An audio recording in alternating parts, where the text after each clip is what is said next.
Hi hello నమస్తే welcome to our channel. నేను మీ చార్మి.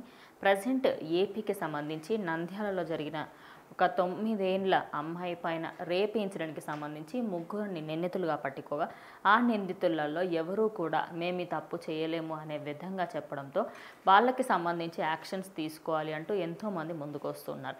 అయితే ఈ ఘటన ఎప్పుడైతే జరిగిందో తల్లి అక్కడే ఉందంటే దగ్గరలో ఉన్న పార్క్కి వెళ్ళి ఆడుకొని వస్తాను అని చెప్పేసి వెళ్ళిన చిన్న పాప ఇంకా తిరిగి రాకపోవడంతో అక్కడికి వెళ్ళి చూడగా కనిపించకపోతే పోలీసులకు కంప్లైంట్ ఇవ్వడానికి వెళ్తే ముగ్గురి పైన అనుమానం ఉంటే ఆ ముగ్గురిని అరెస్ట్ చేయడం జరిగింది. అరెస్ట్ చేసిన తర్వాత అసలు పశ్చాత్తాపమే లేకుండా ఆ అమ్మాయి పైన చేసిన అఘాయిత్యానికి సంబంధించి ఎలాంటి అసలు కొంచెం కూడా వాళ్ళు సారీ కూడా చెప్పకపోవడం, అసలు క్షమించమని కూడా చెప్పకపోవడం, ఇలాంటివి చేయడంతో దీనిపైన ఇటు ప్రముఖ యాంకర్ అయినటువంటి యాంకర్ రష్మి స్పందించింది. అటు పవన్ కళ్యాణ్ని అలాగే చంద్రబాబు నాయుడిని ఇద్దరిని ట్యాగ్ చేసి అటు సీఎం చంద్రబాబు నాయుడిని అలాగే డిప్యూటీ సీఎం పవన్ కళ్యాణ్ ఇద్దరిని కూడా ట్యాగ్ చేసి వీళ్ళు పెద్దవాళ్ళు అయితే శిక్ష పెద్దవాళ్ళకు వేసినట్టు వేయాలి, వీళ్ళకి అసలు పశ్చాత్తాపమే లేదు, వీళ్ళకి కనీసం కొంచెం కూడా బాధగా లేదు, వాళ్ళు చేసిన దాని మీద వాళ్ళు చాలా గర్వంగా ఉన్నారు, వీళ్ళు మైనర్లు అని చెప్తున్నారు, మైనర్లకు పడినంత తక్కువ శిక్ష వీళ్ళకు మాత్రం పడద్దు, వీళ్ళకి పశ్చాత్తాపం లేదు కాబట్టి